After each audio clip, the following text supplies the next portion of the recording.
ব্রাত্যদা, আপনি কি সত্যি মনে করেন যে যতটা মাইনরিটি সমর্থন আপনারা এনজয় করেছেন মমতা বন্দ্যোপাধ্যায় 2011 সালে ক্ষমতায় আসার পর থেকে ঠিক ততটা বা তার কাছাকাছি মাইনরিটি ডেভেলপমেন্টের জন্য কাজ করেছে, নাকি শুধুই আপনারা ভয়ের রাজনীতি করে তাদের ভোটটাকে নিজেদের পকেট ভোট করার চেষ্টা করেছেন?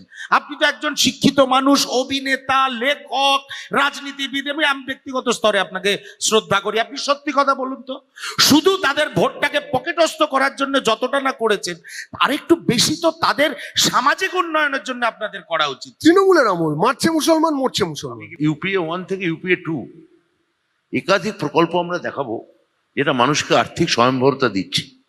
তা যেটা কংগ্রেস করেছে সেটা যদি তার বাইরে যদি কোনো কাজ তৃণমূল কংগ্রেসে মমতাদি করেন, সেটা কংগ্রেসের কেন গাত্র দেওয়া হচ্ছে আমি বুঝতে পারছি না।